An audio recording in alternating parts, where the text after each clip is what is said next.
രോഗങ്ങൾ കൂടി വരുന്ന സാഹചര്യത്തിലൂടെയാണ് നമ്മൾ കടന്നു പോകുന്നത്. 40 വയസ്സ് കഴിഞ്ഞ പലരിലും ഇപ്പോൾ കണ്ടുവരുന്ന വലിയ ഒരു പ്രശ്നമാണ് സന്ധിവേദന.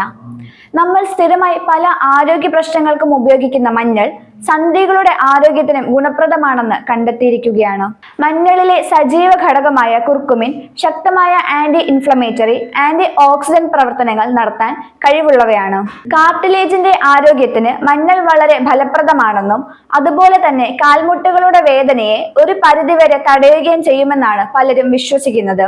വിദഗ്ധരുടെ അഭിപ്രായ പ്രകാരം ഇത് തരുണാസ്ഥിയെ പുനരുജ്ജീവിപ്പിക്കുകയോ നന്നാക്കുകയോ ചെയ്യുന്നില്ല, പക്ഷേ സന്ധികളുടെ വീക്കം കുറയ്ക്കാൻ സഹായിക്കും. മഞ്ഞൾ സ്ഥിരമായി ഉപയോഗിക്കുന്നത് ശീലമാക്കിയാൽ പല അസ്വസ്ഥതകളും ഒഴിവാക്കാൻ കഴിയും. വേദന ഇല്ലാതാക്കാൻ സഹായിക്കുന്ന മരുന്നുകളുടെ അതേ ഫലമാണ് മഞ്ഞൾ ചെയ്യുന്നത്.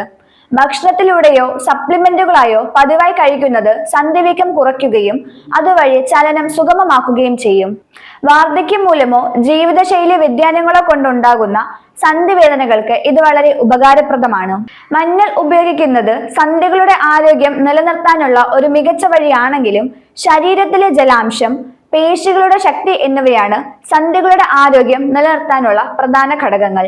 മഞ്ഞൾ ഉപയോഗിക്കുന്നത് സന്ധികളുടെ ആരോഗ്യം നിലനിർത്താനുള്ള ഒരു മികച്ച വഴിയാണെങ്കിലും ശരീരത്തിലെ ജലാംശം, പേശികളുടെ ശക്തി എന്നിവയാണ് സന്ധികളുടെ ആരോഗ്യം നിലനിർത്താനുള്ള പ്രധാന ഘടകങ്ങൾ.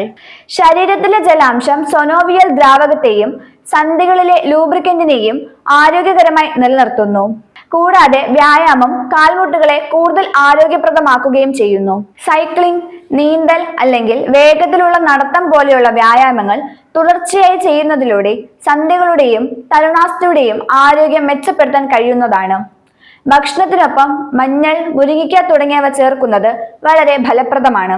അതുപോലെ തന്നെ ഡയറ്റിൽ omega 3s, vitamin D, calcium എന്നിവ കൂടി ഉൾപ്പെടുത്തിയാൽ നന്ന്.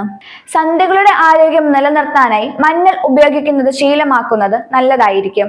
അതുപോലെ തന്നെ കൃത്യമായ വ്യായാമം ചെയ്യുക, ശരീരത്തിലെ ജലാംശം നിലനിർത്തുക എന്നിവ കൂടി ശ്രദ്ധിച്ചാൽ സന്ധികളുടെ ആരോഗ്യത്തെ സംരക്ഷിക്കാൻ കഴിയും.